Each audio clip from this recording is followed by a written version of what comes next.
Neurooftalmología. La neurooftalmología es la parte más difícil de la oftalmología y la segunda más preguntada. Vamos a intentar razonar todo para que el esfuerzo memorístico sea el mínimo. Consta de 3 partes: la campimetría, las pupilas y el nervio óptico.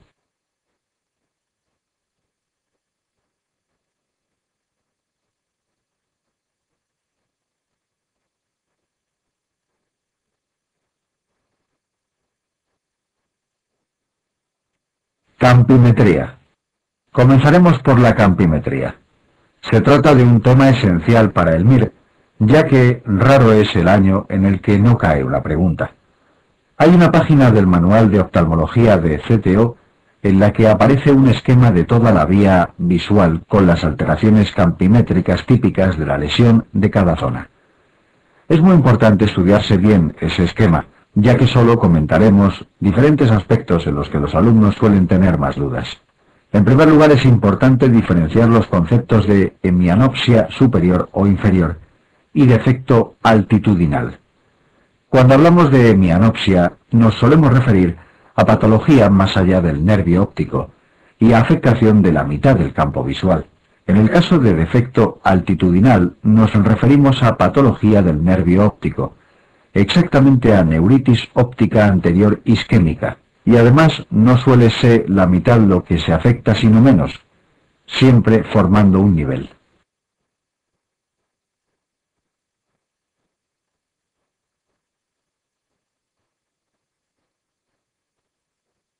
El campo visual más mencionado en el MIR es la cuadrantanopsia temporal superior. La retina superior corresponde a la parte inferior del campo visual y la inferior a la parte superior del campo visual, la temporal al campo visual nasal y la nasal al temporal, por lo cual las lesiones temporales superior corresponderán a afectación de la retina inferonasal y al ser heterónimo al quiasma, así que este campo visual corresponderá a la afectación del quiasma inferomedial, donde está la hipófisis. Por lo tanto, las cuadrantanopsias temporales superiores estarán producidas por tumoraciones hipofisarias que compriman el quiasma, generalmente adenomas.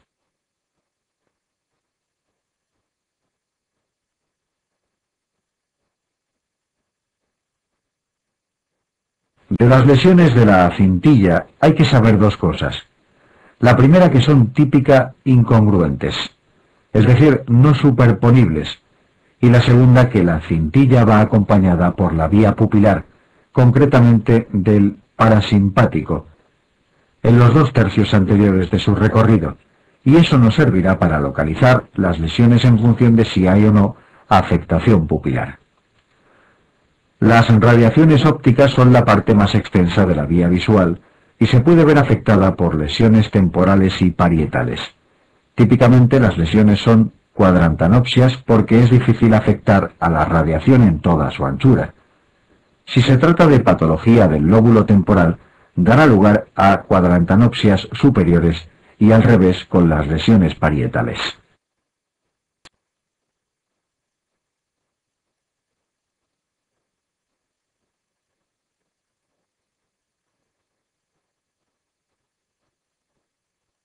Pupilas. Para memorizar las diferentes pupilas que nos pueden preguntar en el MIR, nos serviremos de una regla mnemotécnica que consiste en que los nombres que contengan la letra O será pupila miótica y los que contengan la letra A será midriasis, y si tiene 2 de estas vocales será bilateral. La pupila más importante para el MIR es el defecto pupilar aferente o pupila de Marcus-Gunn. Se da únicamente en pupilas con muy baja visión. Vamos a compararla con una puerta que no deja entrar nada, ya que se trata de un ojo que no ve, pero sí deja salir las reacciones pupilares porque las vías pupilares están intactas.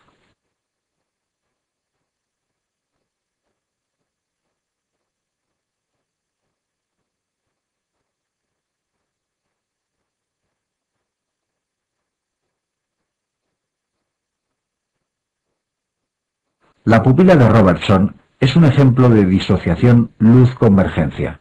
Como tiene 2 OEs, será miosis bilateral.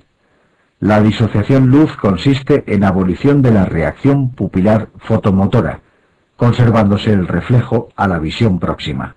Se producen lesiones del mesencéfalo posterosuperior. La pupila de Robertson solo es la disociación luz-convergencia producida por la neurosífilis, que es la etiología de este trastorno que más preguntan en el VIR.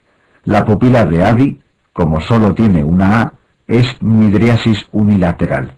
Afecta a mujeres jóvenes y sanas y está causada por una denervación parcial postganglionar parasimpática idiopática. Típicamente produce una rápida miosis con pilocarpina diluida al 0,1%.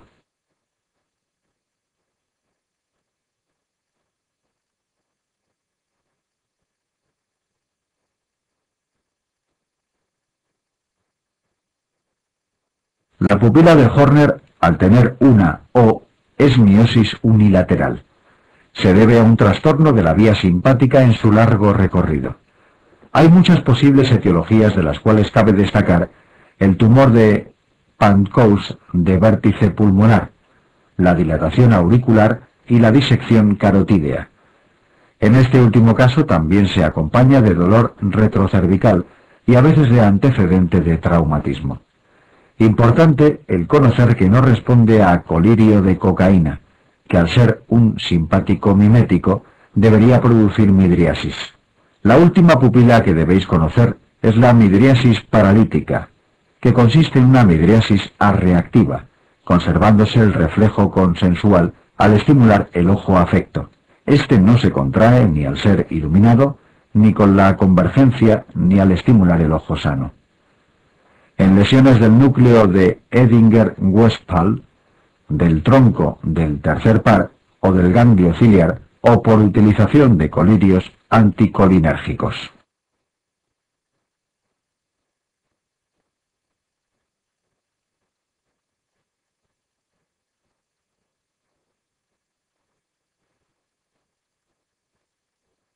Nervio óptico. La patología del nervio óptico es mejor estudiarla comparándola y intentando entender el porqué de cada signo o síntoma. Vamos a intentar explicar esto porque así lo recordaremos más tiempo. En primer lugar hay que saber en qué consiste cada patología. El papiledema consiste en líquido que rodea a un nervio óptico sano. Sin embargo, los dos tipos de neuritis consisten en una inflamación del nervio óptico, es decir, este está enfermo.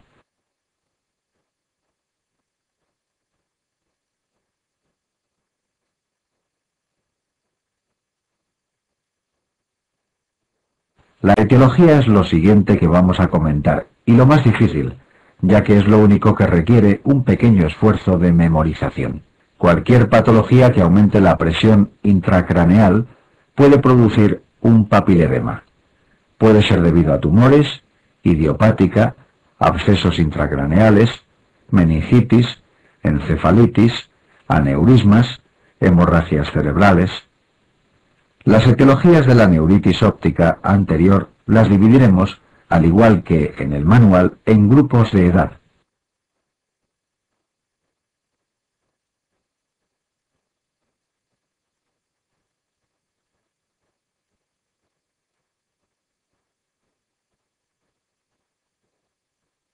Infantiles, casi siempre virales, antecedente de enfermedad viral en los días previos. No tiene tratamiento. Del adulto joven, idiopáticas o por esclerosis múltiple. Cuidado porque la etiología más frecuente de las neuritis posteriores será la esclerosis múltiple antes que la etiología idiomática. Del adulto y senil, neuritis ópticas isquémicas anteriores, NOIA. Se producen al sufrir un infarto la porción anterior del nervio. Existen dos formas clínicas. Forma arteriosclerótica, más frecuente entre los 55 y 65 años. Bilateral en el 40% de los casos tras años de evolución. La mayoría son hipertensos, diabéticos o fumadores. No responden a los corticoides. Forma arterítica, más frecuente a los 65-75 años. Bilateral en el 75% de los casos si no se trata en pocos días. acompañada de sintomatología general de la arteritis temporal, enfermedad de Horton, como fiebre, astenia, pérdida de peso, claudicación mandibular, polimialgia reumática, cefalea o VSG muy elevada, 50 a 120 milímetros hora. No se recupera visión en el ojo afectado con la corticoterapia prolongada, pero esta es fundamental para evitar la bilateralización y las complicaciones sistémicas.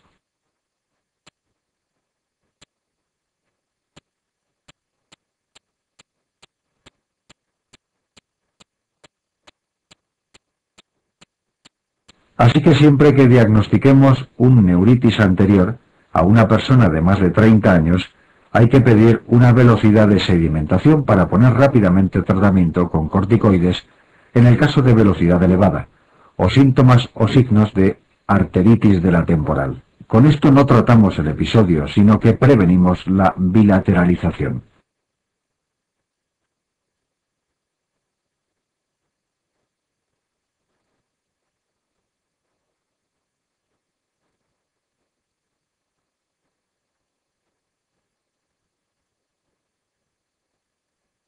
En el papiledema tenemos un nervio sano que puede cumplir bien su función, por lo que la visión será normal. Sin embargo, en las neuritis el nervio óptico está inflamado, enfermo, y no puede cumplir bien su función, que es visual, por lo que la agudeza visual estará disminuida.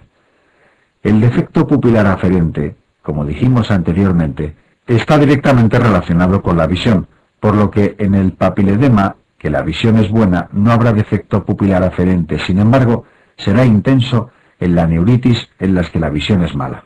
En el papiledema no hay dolor, ya que únicamente es un nervio que está rodeado de líquido. Pero en la neuritis tenemos un nervio inflamado, que como cualquier parte del cuerpo, cuando se inflama, duele, y sobre todo cuando lo movemos.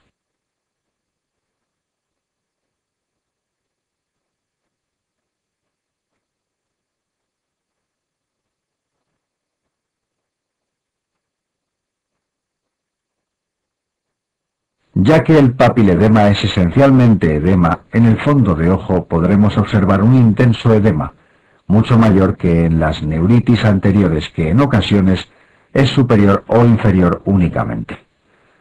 En las neuritis posteriores típicamente el fondo de ojo es normal. Por último, el campo visual.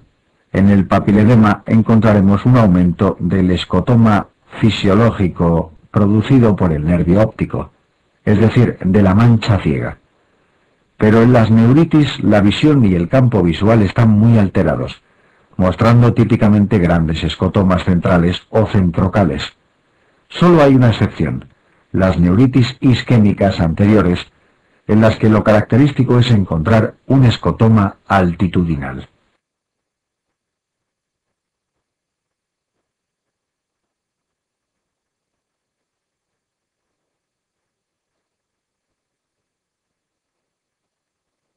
Uno de los siguientes signos o síntomas no esperaría encontrar en una parálisis oculosimpática o síndrome de Horner. Ptosis, midriasis, disminución de la sudoración ipsilateral, ausencia de dilatación de la pupila tras instilación de cocaína tópica, heterocromía de iris si la lesión es congénita.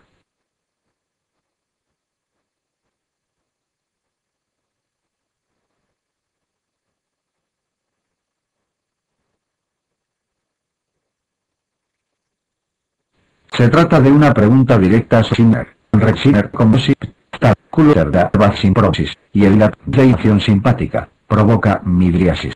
Al tratarse de una alteración de la vía sincominosis, simpática que se vea ansis ipsilateral.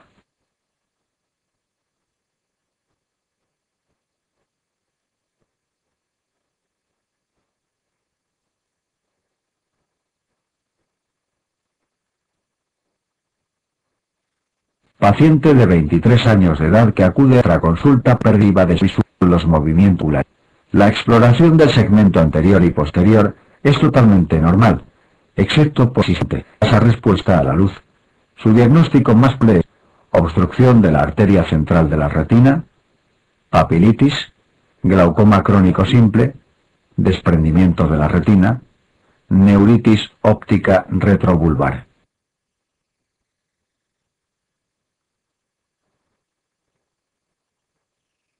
El paciente de la pregunta presenta una pérdida progresiva de la agudeza visual, lo que puede ser la opción 1, dado que la obstrucción de la arteria de la sangre es indolora. La clínica del desprendimiento de retina tampoco encaja con la clínica de nuestro paciente.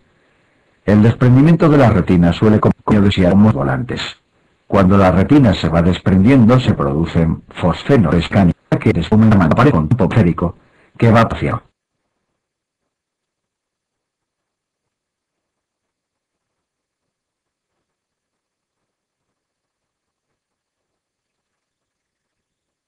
El glaucoma crónico simple es la fase frente al glaucoma. La mayoría de los casos aparece en la edad media de la vida o algo más tarde.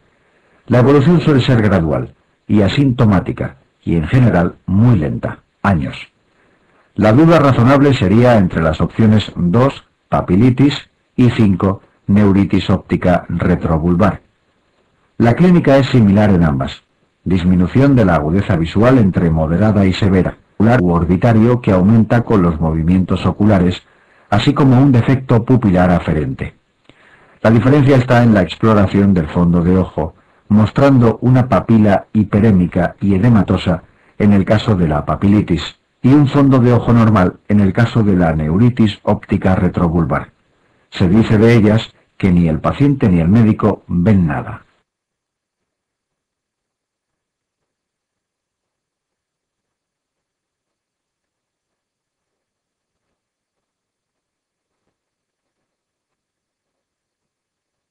Paciente de 50 años diabético que acude a urgencias por presentar pérdida súbita de la visión del ojo derecho con pérdida del campo visual superior. En la exploración neurológica se objetiva edema de papila del ojo derecho. ¿Cuál de los siguientes es el diagnóstico más probable? 1. Neuritis óptica. 2. Neuropatía óptica isquémica anterior. 3. Neuritis isquémica secundaria a arteritis de células gigantes. 4.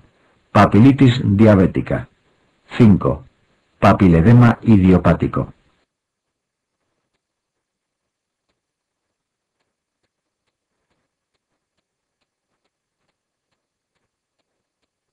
La neuropatía óptica isquémica se produce por una oclusión microvascular de la porción preliminar o laminar de la cabeza del nervio óptico. Puede ser de 3 tipos. Arterítica, asociada a la arteritis de la temporal o de Horton. No arterítica, examen. Autoinmune. La neuropatía óptica isquémica no arterítica se presenta como un episodio aislado, entre los 45 y 65 años, con pérdida súbita e indolora de la visión de un ojo, no asociada a síntomas visuales transitorios premonitorios. La oftalmoscopia muestra un papiledema con ocasionales hemorragias peripapilares.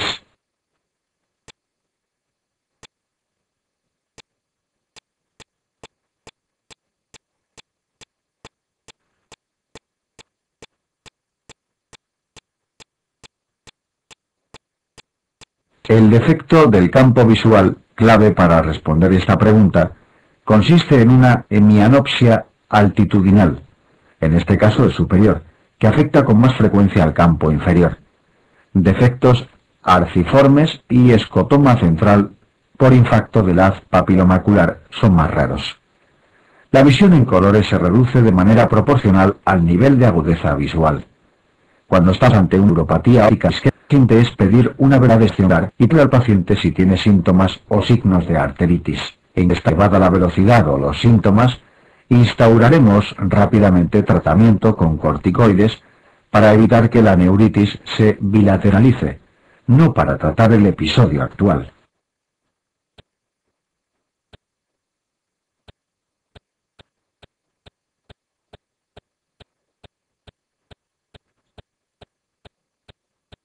Uveitis. Uveitis anterior. La uveitis anterior consiste en una inflamación uveal que cursa con ojo rojo doloroso. Es importante hacer el diagnóstico diferencial con otros procesos que pueden cursar con ojo rojo como es la conjuntivitis no doloroso, la queratitis o el glaucoma agudo. Ambos cursan con dolor. La distribución de la hiperemia, el tamaño de la pupila, la cámara anterior y la presencia o no de lesión corneal asociada ayudan al diagnóstico diferencial. Vamos a fijarnos principalmente en la pupila y en la cámara anterior, que es lo que más nos puede ayudar en una pregunta MIR. Cuando un hombro duele, se contraen los músculos como mecanismo. En el ojo pasa lo mismo. Cuando un ojo duele, aparece una contractura del músculo ciliar y de esfínter del iris, y por eso el ojo aparece en miosis.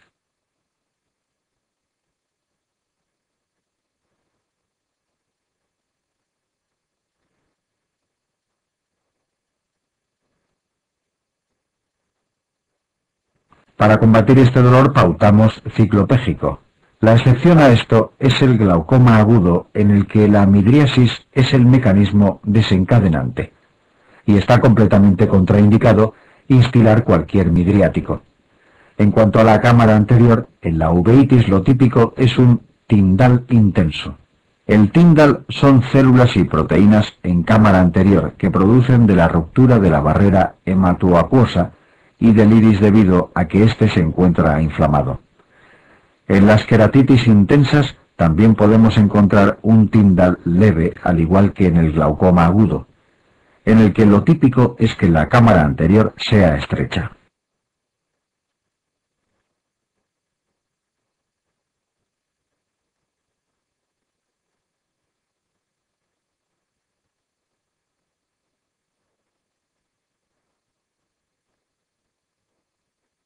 Lo primero que vamos a hacer es comparar las etiologías de las uveitis anteriores y posteriores. Ante un paciente con uveitis anterior, lo más frecuente es que sea idiopática y no tenga ninguna enfermedad de base.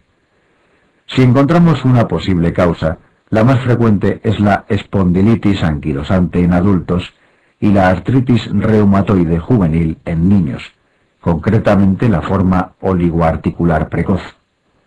En cambio, en las uveitis posteriores, antes que la etiología idiopática, está el toxoplasma.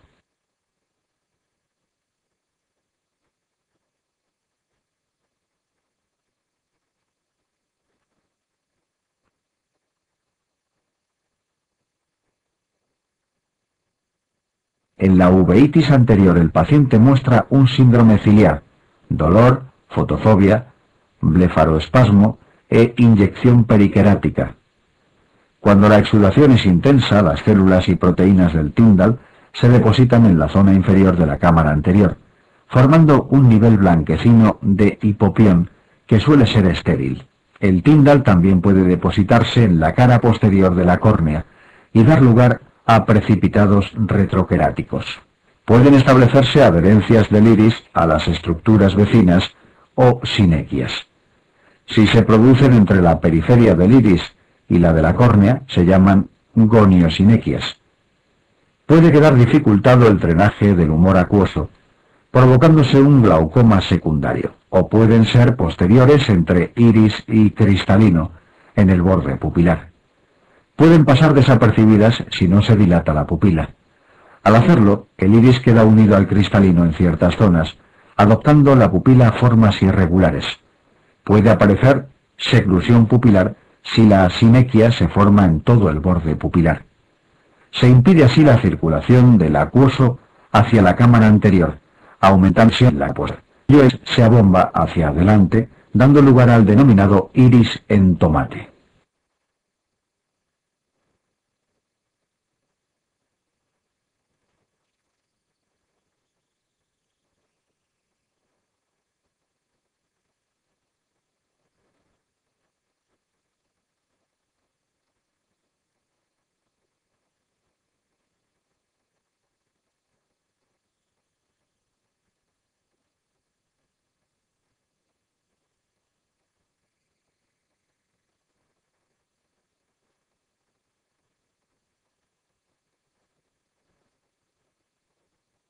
En una uveitis anterior, la PIO puede estar normal, aumentada por seclusión pupilar, goniosinequias u obstrucción de la malla trabecular, por productos inflamatorios o disminuida por afectación del cuerpo ciliar con disminución de la producción de acuoso.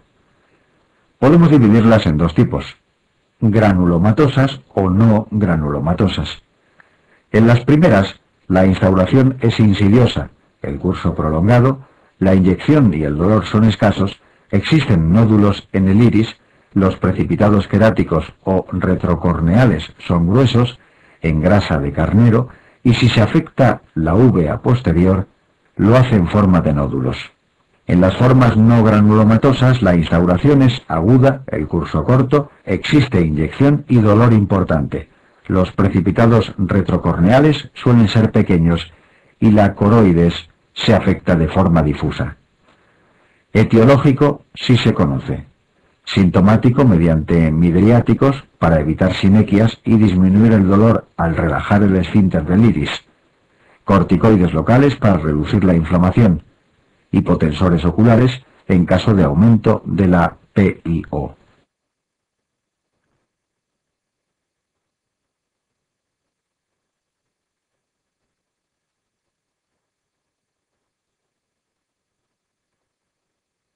Los pacientes con uveitis posteriores suelen referir visión con niebla o moscas volantes. Su repercusión sobre la visión dependerá de su localización en la retina. Estos pacientes no suelen referir dolor, a diferencia de las uveitis anteriores. En muchos pacientes se diagnostica casualmente. Rara vez hay signos de inflamación en cámara anterior y se necesita el examen de fondo de ojo, donde se observan opacidades en el vítreo, agregados celulares, fibrina y bandas de vítreo degenerado, con aspecto blanquecino.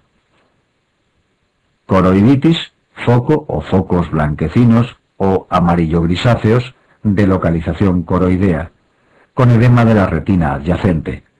A veces se acompañan de áreas blanquecinas cicatriciales y alteraciones de pigmento.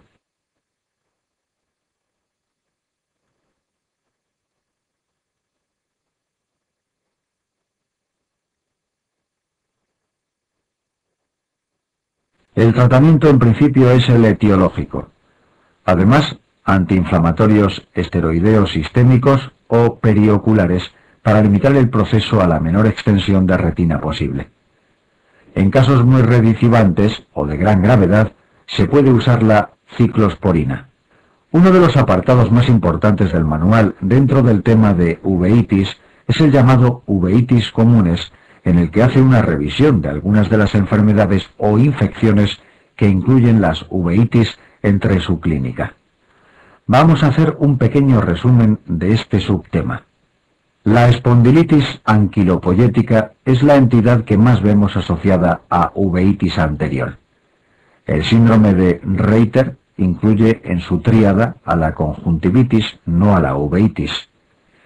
Un 80% de los pacientes con Reiter desarrollan conjuntivitis, pudiéndose añadir una uveitis anterior recurrente bilateral que aparece en el 20% de los afectados.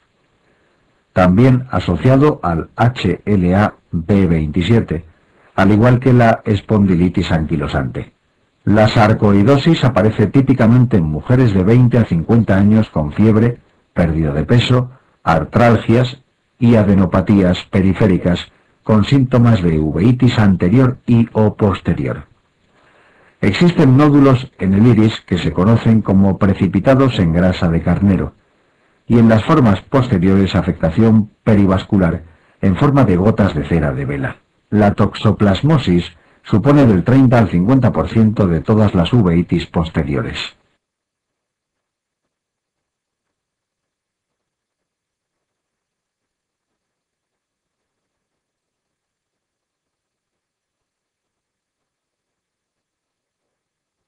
Afección congénita en la mayoría de las ocasiones, con disminución de la visión si afecta al área macular, que es lo más frecuente. La lesión antigua consiste en una o varias placas blanco-amarillentas con pigmento cicatrizal en sus bordes, con un área grisácea adyacente de bordes mal definidos que corresponde al área de reactivación. El diagnóstico se hace por el aspecto oftalmoscópico y mediante determinación de anticuerpos específicos en sangre y humor acuoso. Se tratan las uveitis que comprometen la agudeza visual con sulfadiacina, pirimetamina y ácido polínico durante 3-6 semanas y corticoides sistémicos en dosis bajas. El citomegalovirus da lugar a uveitis posteriores con abundantes exudados amarillentos y hemorragias, de ahí el nombre con el que se la conoce, de en pizza de mozzarella y tomate. Es un signo de mal pronóstico, ya que afecta a pacientes con SIDA, con CD4 menor que 100. Se trata con ganciclovir o foscarnet, que consiguen la detención de las lesiones retinianas. La candidiasis ocular afecta a toxicómanos con administración IV de la heroína, independiente de que padezca o no SIDA, inmunodeprimidos, portadores de catéteres IV, alimentación parenteral, etc. En el fondo de ojo aparecen focos exudativos, pequeños, blanquecinos como copos de nieve. Tienen tendencia a invadir vítreo, formando colonias algodonosas blancas flotantes que se agrupan en forma de hilera de perlas. Se trata con fluconazol oral o anfotericina intravenosa.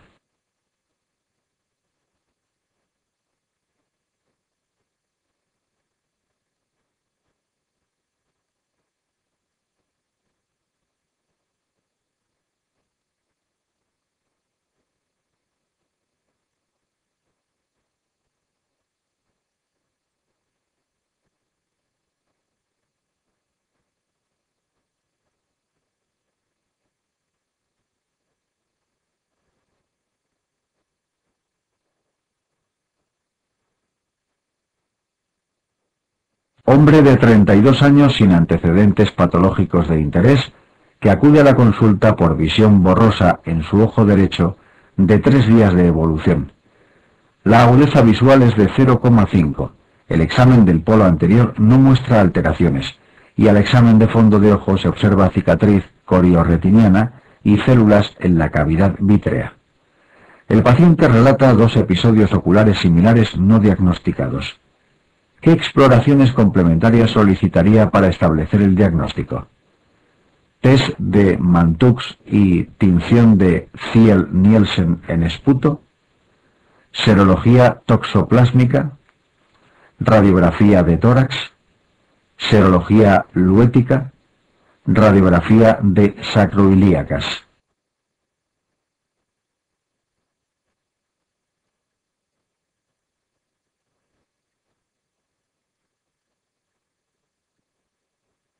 Es una pregunta sobre estudio etiológico de uveitis posterior a modo de caso clínico. En este caso clínico, los datos nos orientan hacia el diagnóstico de uveitis posterior, células en la cavidad vítrea y visión borrosa, siendo el segmento anterior normal. La causa más frecuente de uveitis posterior en pacientes jóvenes inmunocompetentes es la toxoplasmosis. Recuerda que la primoinfección es intrauterina y provoca cicatrices coriorretinianas, con lo cual la exploración oftalmoscópica, en este caso, ratifica la sospecha diagnóstica. Será la serología en plasma y o humor acuoso la que confirme el diagnóstico.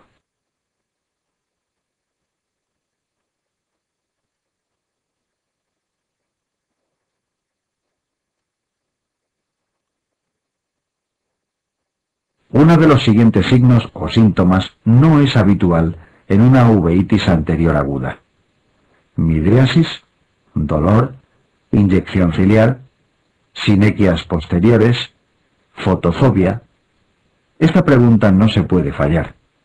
Es un tema constante en el MIR: la pupila en la uveitis anterior aguda y el glaucoma agudo. En la uveitis anterior aguda la pupila se encuentra en miosis, mientras que en el glaucoma agudo encontramos midriasis. El resto de opciones completan la clínica típica de la uveitis anterior.